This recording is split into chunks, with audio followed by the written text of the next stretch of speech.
in the intense world of medical emergencies, One patient, 3 times stab wounds. there's nothing more extreme than a code red.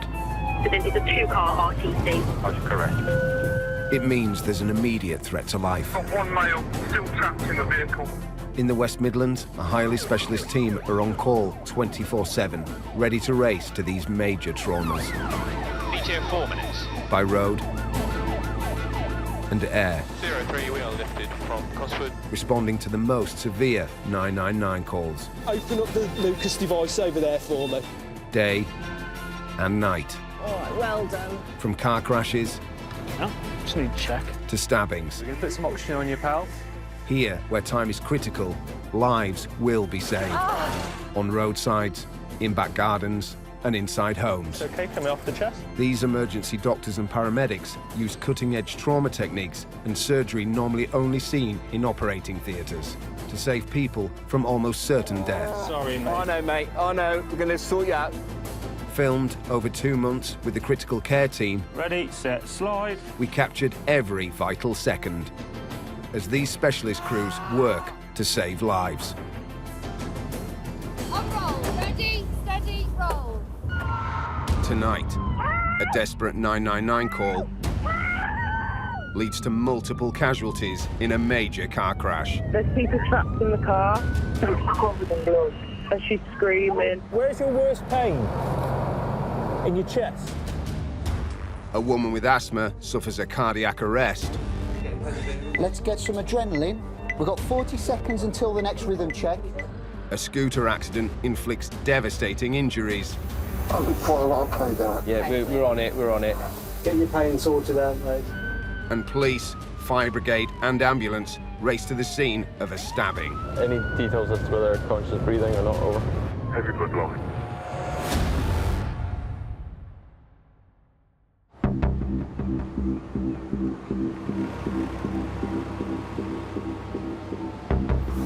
Right, that's done. Yeah. So I've got all the amps and kits in here. At the Queen Elizabeth Hospital in Birmingham, critical care paramedic Ian Locke and Dr. Richard Brown have just dropped off a patient and are restocking their fast response vehicle with drugs and equipment for the rest of the shift. We're going to try and get all the kit together in good order. So if we are required that we know where the essential kit is ready to go. So organised chaos is how I'd like to describe it.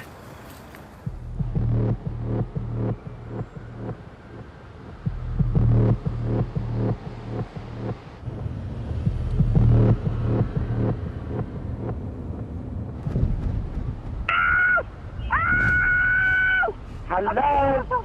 I've had a car crash, please, someone else. Okay, are you injured? Yeah, really bad.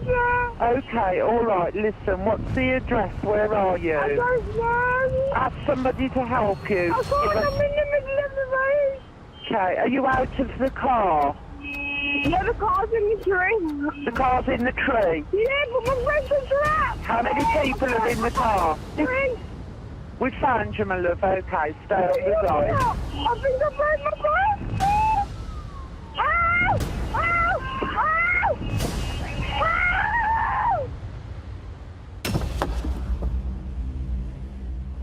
4 ambulances, multiple police units and 2 fire engines have been called to the site of the crash. Mike Delta 98 on channel, leaving QE now. Critical care backup is also urgently required, so Richard and Ian need to get there fast. Got 1 male, 2 females still trapped in the vehicle. One's possibly got an impalement injury on a tree pivot. Hi, Delta 98, that was all copied. Our ETA is approximately 3 to 4 minutes over.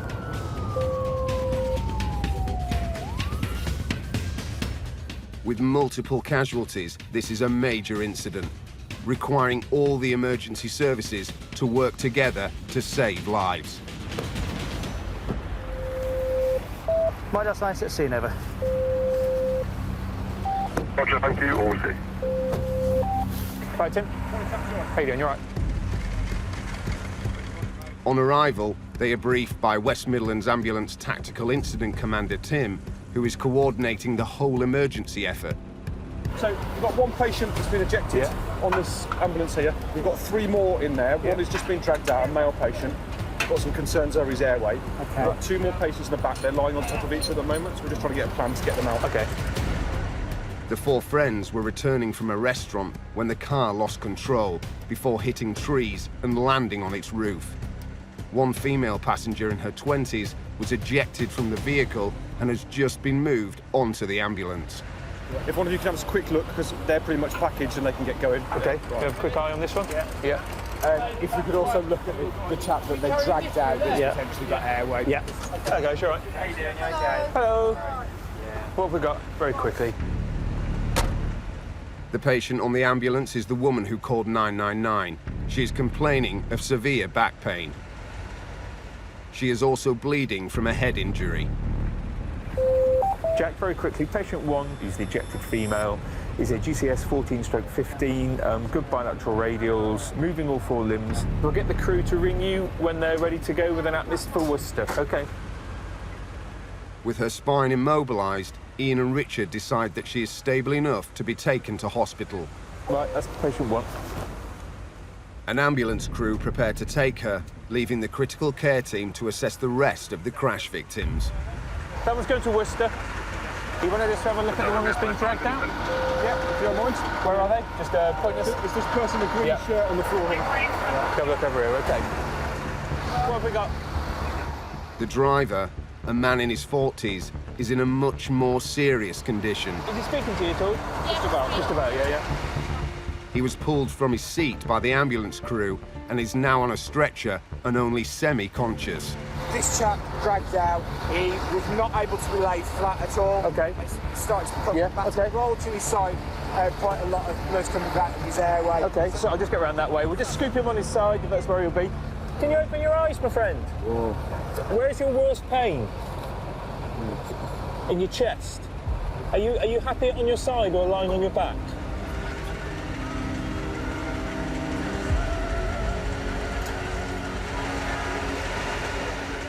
As Ian and Richard try to assess his injuries, screams are heard from the wreckage of the car, where the other 2 passengers are still trapped.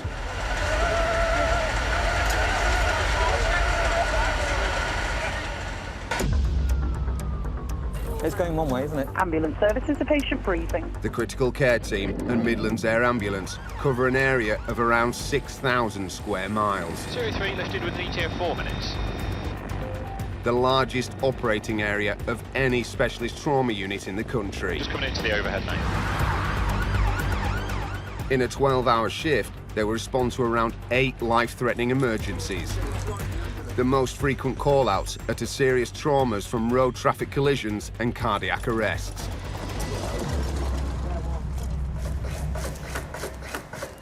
That is our Lucas chest compression device. It's on the specialist platforms such as the critical care car. I think it's going to be rolled out eventually onto the air ambulances as well. At the start of his shift, critical care paramedic Pete Edwards is testing a mechanical resuscitation device not carried on ambulances, but included as standard on the critical care team's cars. It does continuous chest compressions, and it's a machine, it's automated, so you don't get operator fatigue. It frees up a pair of hands on scene if you're short of resources. And also, if we're going to transport the patient to hospital in cardiac arrest, it makes the journey a lot safer because you don't have to have somebody standing up in a moving vehicle doing CPR. It's all in there.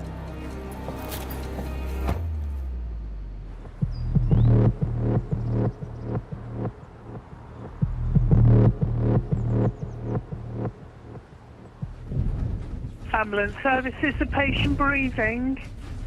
No. No breathing at all. No. Patient male or female? Female. How old is she? How old is she, ma'am? 40, 50? Do you have access to an automatic defibrillator? No. No, okay. I'm going to tell you how to do CPR. Get her flat on her back on the floor. She's not breathing and her face is going different colours. Okay, well, the quicker we start CPR, the more chance she's got then, darling. Keep pushing hard and fast until anything changes. So the rate we go in is 1, 2, 3. 1, 2, 3. 1, 2, 3. Keep going. 6-2. Cardiac arrest, 50 rolled. That's all received, thank you. Today, Pete is paired with fellow critical care paramedic Mike Andrews. As well as the critical care team, ambulance crews and a specialist resuscitation unit have all been called to the scene. It's a patient who's in their 50s, who's in cardiac arrest. That's not been confirmed yet because we don't have any resources on scene, although they should be, just according to dispatch. With cardiac arrests, time is everything. Every minute that goes by without someone attempting a resuscitation, the chances of survival drop by 10%. Hello, my name's Mike. I'm one of the paramedics. Okay. Hello, guys. You all right there? How do you? On arrival, ambulance crew members are working hard to save support worker Vanessa. Okay, was she asystolic when you got here? Yeah. Okay, so first crew, she was asystolic. Basically, we went out. We've done a few rounds of compressions. We're trying to get access because we need to give adrenaline. She has been asystolic without a heartbeat since they got there. Are you family? Yeah, is it your mum? Your auntie. What's happened? Is she an asthmatic? Okay. Have you found her in cardiac arrest? Earlier, Vanessa, who was alone at the time, called a relative to tell them she was having an asthma attack. When she failed to answer her phone after they called back, her nephew went round and found the 50-year-old collapsed. No one knows how long ago her heart stopped beating. We've got an IGL in airway and tidal's a little bit low, so we just have to go slow on the ventilations. Okay. And we're just getting the reversible courses now. I'll tell you what, I'll come around the top end. Do you want to run it and I'll go to the top end? All right. Mike and Pete will now take over advanced life support. Because Vanessa doesn't have a heartbeat, it can't be shocked back into a workable rhythm with a defibrillator. So they will use chest compressions and drugs to try to get it started again. Okay, should we pause for a quick rhythm check so we can all reset and we get our timings right? So, okay, let's check for pulse in 2 places, please. Nothing here, mate. Okay, so that looks like asystole to me. Back on the chest then for 2 minutes, and let's see where we're going. After each cycle of chest compressions, Pete checks to see if there is the slightest spark of life. Hello, how you doing? Hello there, all right, how's it going? What do you want us to be doing? We've got this lady, known asthmatic. She's found a relative. 3 members of the West Midlands care team, specialists in accidents and resuscitation, arrive on scene. So, just done a pulse check. We're 1 minute 20 to the next pulse check, but she's in asystole, so we're going to start trying to redress some reversible causes. Okay, all right, so have we got any access? Okay, let's get some adrenaline and the glucose set up if we can. You got in glucose, yeah? You're doing the adrenaline. Okay. Adrenaline and glucose are stimulants that could trigger activity in Vanessa's heart. Everybody, just a second. 15 seconds from next pulse check. We're going to take a little break in CPR and get the Lucas device on. So 8 seconds, if everybody just stands back while the care team get the Lucas device deployed. So 3, 2, 1, okay. Quick pulse check, rhythm check, it's still asystole. After 18 minutes of manual CPR, the Lucas machine will now take over chest compressions. So we've got continuous CPR going now. The entire team are doing everything they can, but with Vanessa still showing no signs of life, Pete knows they don't have much time left to save her. Can we just do a pulse check? What have we got there? Write it all down. Okay, there's no pulse. Okay.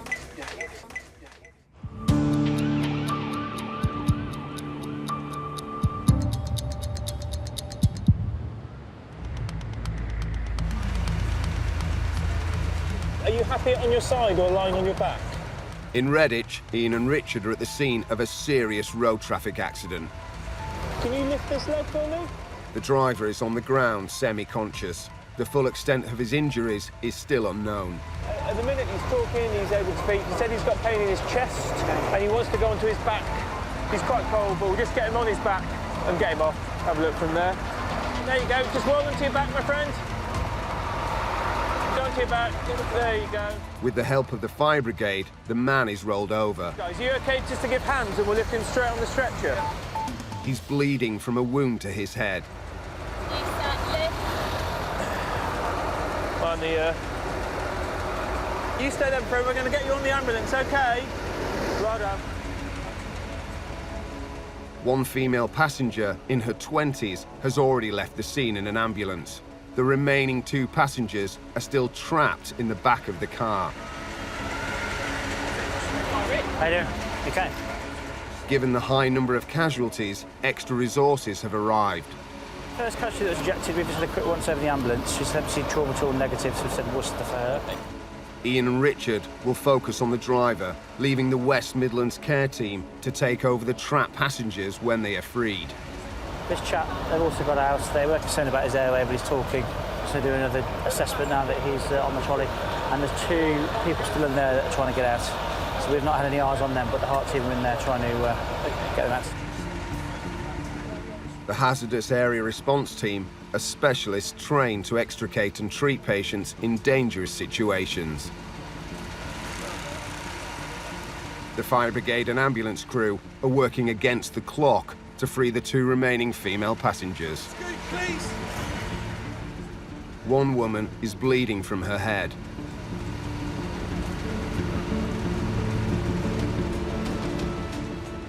An hour and 8 minutes after the 999 call, the last 2 patients are brought out of the wreckage and are on their way to receiving emergency treatment.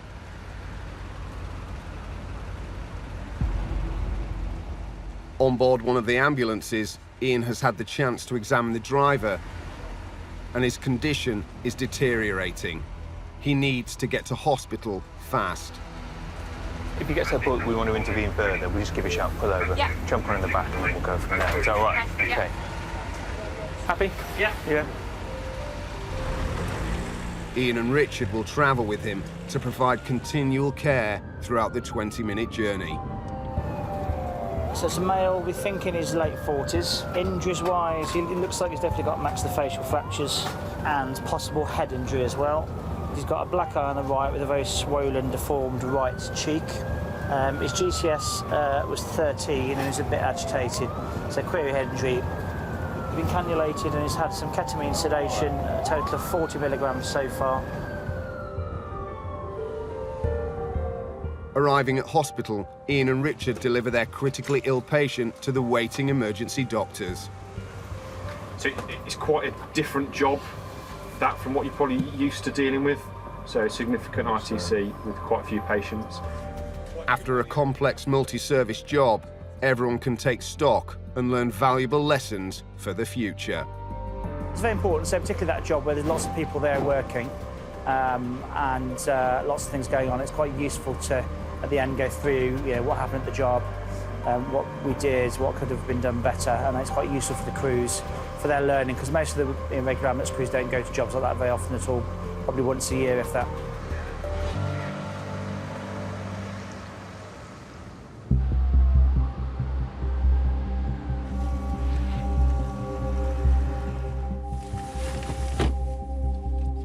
It's Wednesday night, and Dr. Scott Beattie and critical care paramedic Will Meadows are at the beginning of a 12-hour night shift.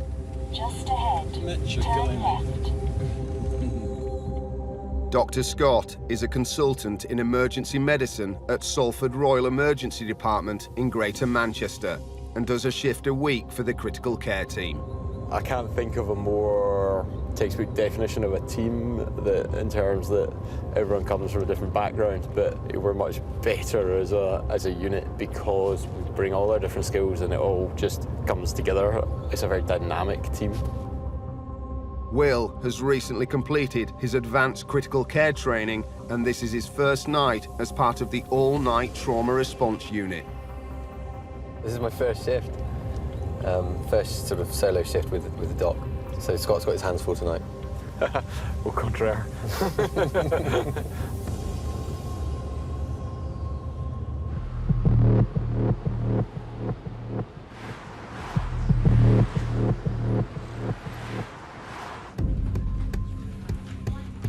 Ambulance service, please. Hello. Can you have assistance to kitchen lane for a stabbing? A stabbing, okay. And what's the address to come to? Near the top of kitchen lane, bleeding heavily to the chest, man is barely talking. He's just found him. Stabbed to the chest, was that? Yeah, stabbed to the chest. Attacker on scene? Not known. He's a passerby that's come across him.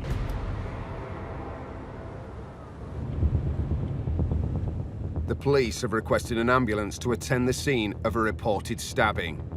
With a man's life in danger, critical care backup is urgently needed. 9-8. Got 8, stabbing in the chest. Yeah, any details as to whether conscious breathing or not, over? Nope, there's not even a vehicle assigned to it. I don't think they've even got the location quite right yet, but heavy blood loss. 82, over. Last year, there were almost 4,000 knife crimes in the West Midlands. It's an ever-increasing part of the critical care team's workload.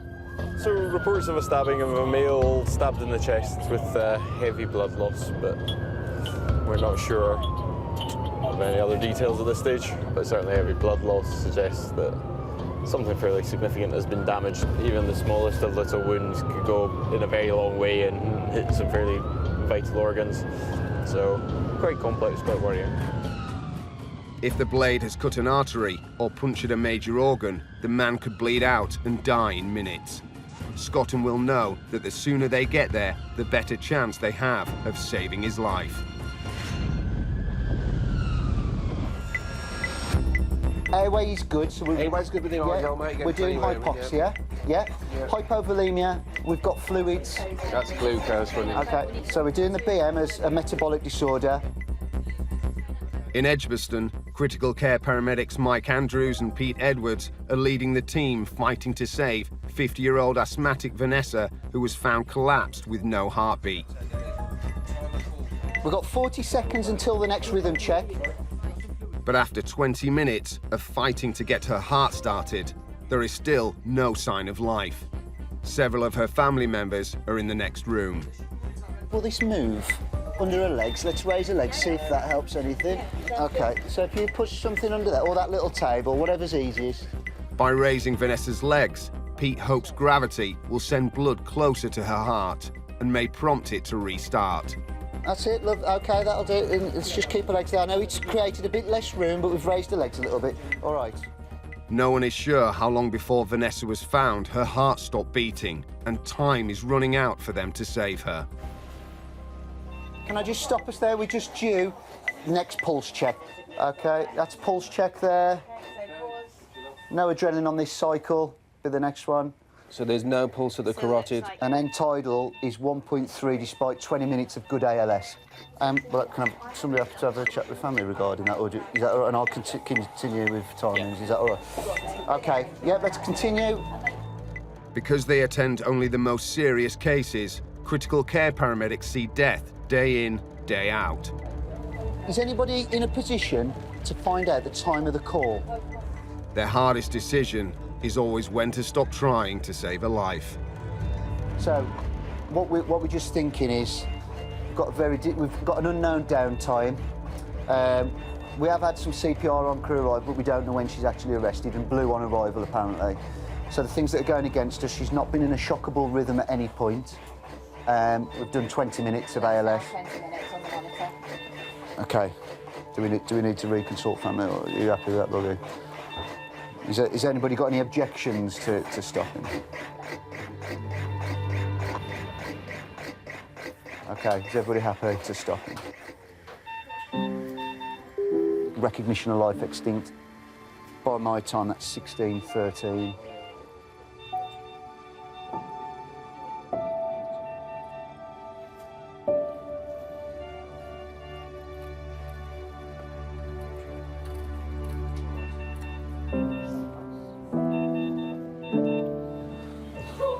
A crew member informs Vanessa's relatives that despite their best efforts, she has died. Shut the door. Yeah, definitely. So, on lift, ready, step, lift. You took it? Yeah, but I feel up there right now.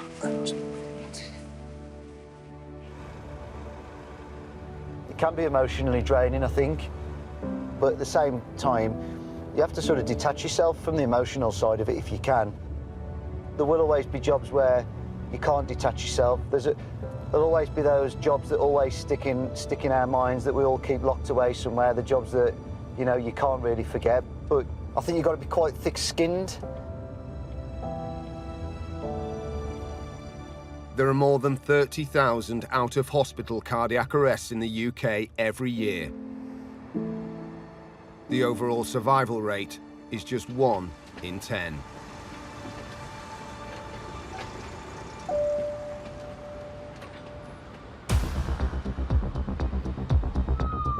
In Wolverhampton, Dr. Scott Beattie and critical care paramedic Will Meadows are en route to a stabbing.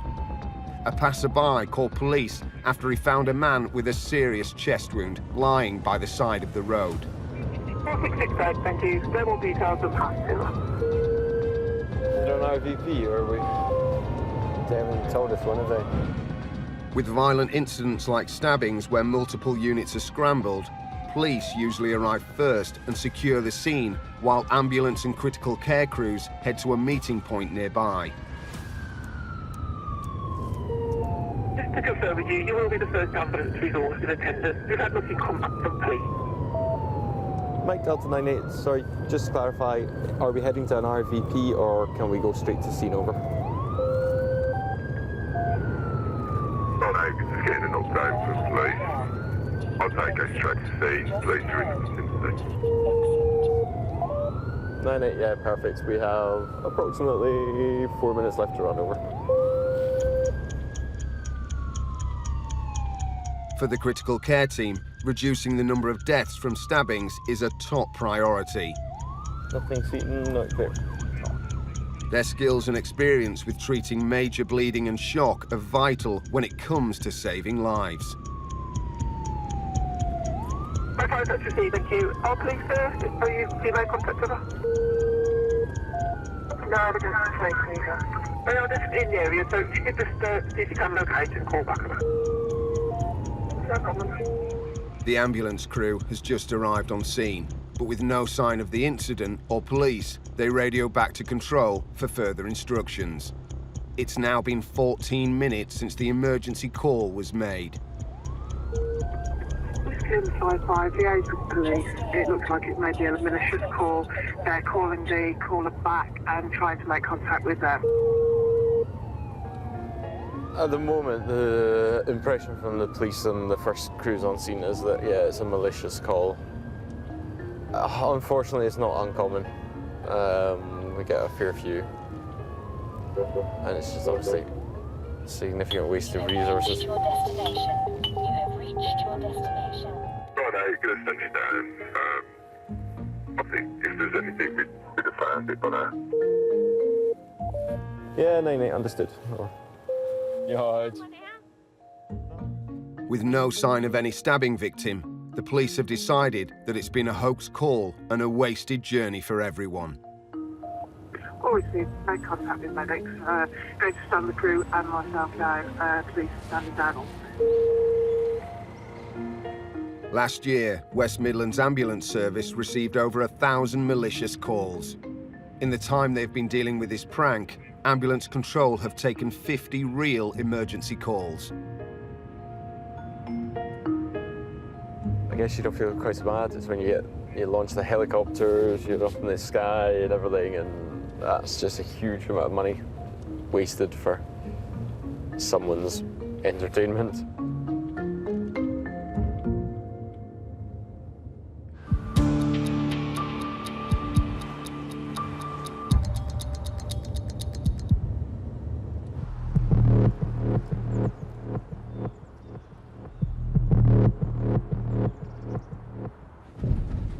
Ambulance service, is the patient breathing? There's been an accident on the Litchfield Road by the traffic light. A BMW has just knocked a man off his bike. Is the patient breathing and conscious? He's got pains in his chest. Right, is he awake? Yes, he's awake.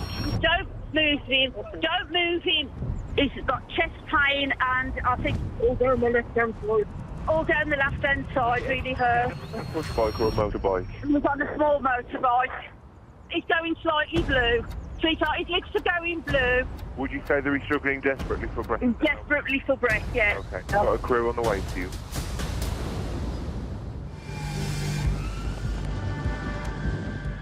When a car hits a motorbike, even at low speed, the injuries inflicted can be life-changing. An ambulance has been called and critical care paramedic Steve Mitchell, known as Mitch, has also been scrambled. We're just off to Aston. It's about 10 minutes away to a car versus motorcyclists. Believe the patient's conscious, got a chest injury, and that's as far as we know, really. There's a crew on the way, and they'll be there before us. If the man is struggling to breathe, he may have an obstructed airway. Mitch carries advanced airway equipment, including ventilators, so he can start treatment straight away and get him to hospital safely. Hey up, you're all right, mate. How's it going? 10 minutes later, Mitch arrives at the scene and is met by fire brigade and ambulance crew. No worries. I'm here. What's your name, sir? Ian Allen. Ian. What we'll do is we'll get you in the warm, dust you off a bit. Yeah, okay. All right. 47-year-old railway worker Ian was on his way back from work on his scooter when a car collided with him at a crossroads, catapulting him onto the road. And is it your left shoulder, right shoulder? All the left. All the left, okay. He is breathing on his own, but in a lot of pain.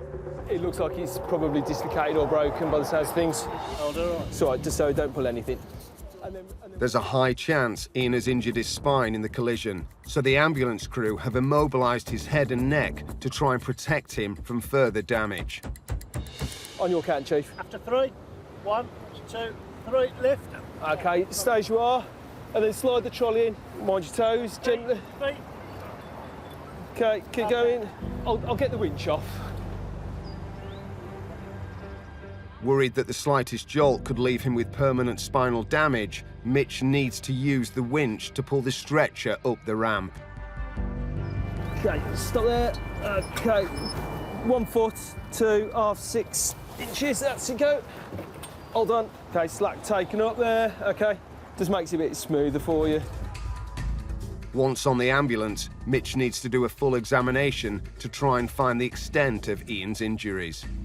Yeah, I'm in a bit of pain. Okay. Can you get some gas in there, mate? I could do some water. Courtney, you all right to get some morphine drawn up and some paracetamol? He's in a lot of pain. Well, yeah, I'm in pain, yeah. Okay, here's a little bit of water. Just wet the whistle.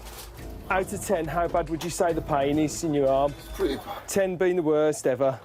It just feels like there's something wrong there. Yeah, it will be. It's my chest. Your chest? Shoulder. Yeah. All round there. It's really pain. It feels as if... Chest up here as well? Further down here. There. Okay, right, okay. Ian is in so much pain, it's clear that he has sustained some broken bones and potentially damaged internal organs. Keep your arm low for me, Ian, okay, so we can pop a little needle in there. Mitch's first priority is to reduce his pain so he can get him to hospital fast. Get your pain sorted out, mate.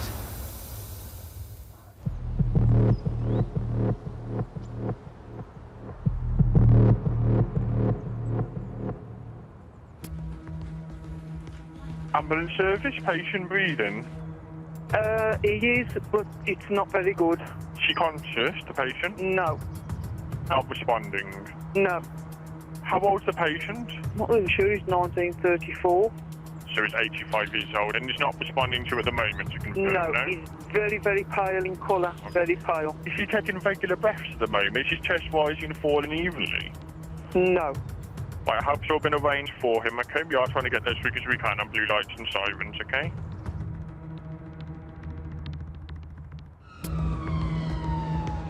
The call is from a local care home. It is classed as a cardiac arrest, a code red emergency. An ambulance is en route, but critical care paramedics Alistair McNeil and Mike Andrews have also been scrambled. What looks like a nursing home or sheltered accommodation for a cardiac arrest. Charlie 1 call, we're responding as we are one of the closest resources to the case. We have another crew that are en route as well, but no one on scene yet, as far as we know. In the UK, around 7.5 million people are living with heart disease. As we get older, the heart and blood vessels stiffen, meaning the elderly are at greater risk of sudden cardiac arrest. This is the time of the morning when people are getting up and they're moving around, and carers are making their first sort of visits of the day, so this sort of case is not uncommon at this time of day. A lot of the time they're hypoglycemic patients, so they're diabetics or even non-diabetics whose blood sugar has gone low and they've been found in an unconscious state. Still a couple of minutes away from the care home, Alistair and Mike know they need to get there fast if they are going to intervene and save the man's life.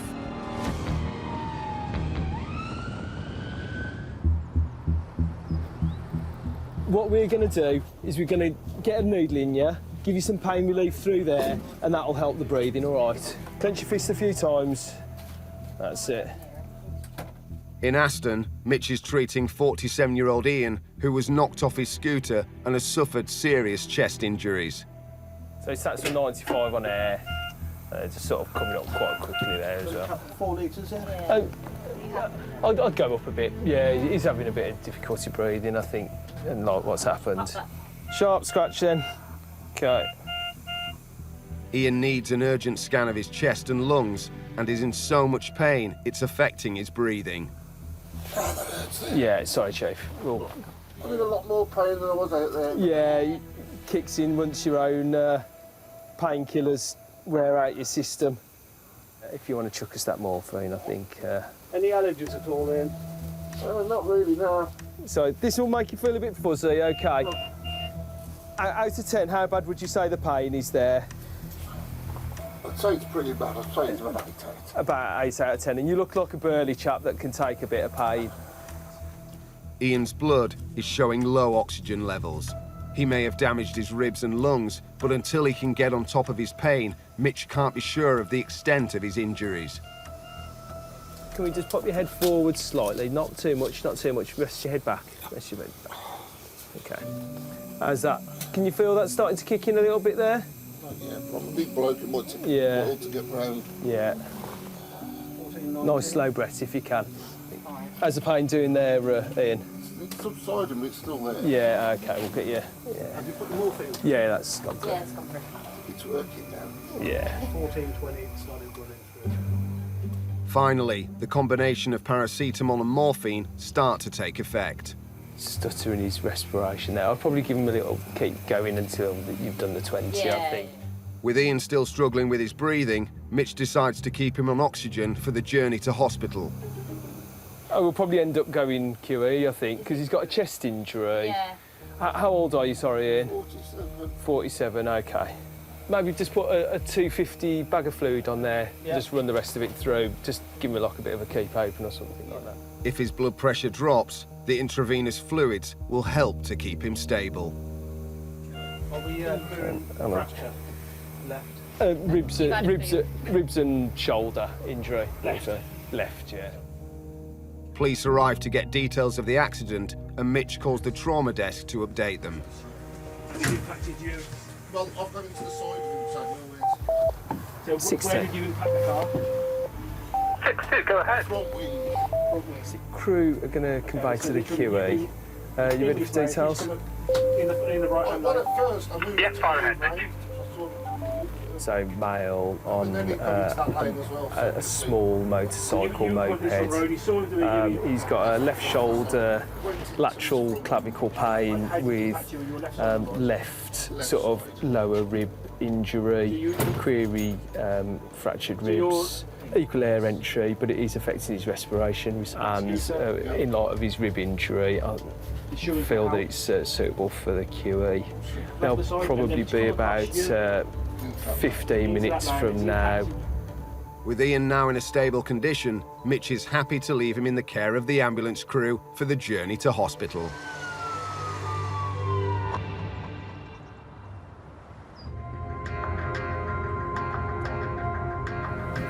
There's the crew. In Quinton, Alistair and Mike have been called to a care home where an 85-year-old patient has been found in an unresponsive state, bleeding from the nose. Good morning. Hello again. Hello again. You're right. They are met by the ambulance crew, members of the care home staff, and happily are now conscious Ken. So which nostrils of blood come out? Both of them. Both of them. Ken and his wife Maureen have lived in their apartment in the care home for 8 years. He collapsed this morning getting out of bed. How is he normally compared to this? Well, we don't come into him for care. So you don't know him too well? No. Well, we know him, but we don't give care to him. I know me, I'm always pulling the legs in. Is that what you do? Yeah. Oh, I'll keep some on their toes, I would imagine. So when you sat up, you just felt a little bit dizzy? Yeah. I stood up and when I got round here, there. It happened yesterday as well. No. Can I take spotted blood out your finger? You can have, you can have it from under it. I'll give about 2 points while I've been in there. Yeah. Lost a lot from your nose, have you? You've had no chest pain or anything, have you? Nothing at all. The crew take a sample to test Ken's blood to see if low blood sugar could have caused him to pass out. Okay. He was getting out of bed and the blood not going around my body quick enough. Did you leap out of bed, did you? No. What was that? That normal? 6.9. 6'9"? Yeah, 36.8 and 6.9. Are you happy with his ECG and everything? Yeah, I'll do 12. The electrocardiogram test hasn't shown up any abnormalities in Ken's heart rhythm. I can't manage it, Lord. No, I know you can't. If I hadn't given you this word, you'd have been flat on the floor. And I couldn't lift you up. Happened again yesterday as well. No, of course it didn't. But Alistair is concerned that this is the second time he has fainted in 24 hours. The nosebleed could be a sign of high blood pressure or heart disease that needs investigation in hospital. I don't think there's any need for me to go to us. But Ken is not convinced. We'll do all our checks on your Ken and then we'll take it from there, mate. I ain't got to go. Claire's coming in. No, I'm not sure that we do. Ken has a history of fainting when he gets up in the night, but has never had a proper diagnosis. Did he go to hospital yesterday? You didn't go to hospital last night, did you, Ken? No. You had it happen yesterday, you've had it happen today. It happened yesterday morning, then he cleared up, not all right. The carers. What was his BP, James? You've got to go in. 123. You were out for the account. Got a good run. Just. Mike wants the crew to run another ECG scan to see if there are any signs of deterioration or unusual activity. That's a nice scar you've got on your chest, isn't it? What's that from? 20 years ago. Oh, 20 years ago. 25 years, more than that. Really? It's indestructible then, maybe. A veteran of open heart surgery to unblock clogged arteries, Ken is made of stern stuff. But in the end, he listens to medical advice and agrees to go with the ambulance crew to hospital. Okay, take care. Thanks very much. Thanks a lot, guys. Nice one. We'll leave you to it. We'll see you later on. Nice to see you. And Mike and Alistair are free for their next emergency call.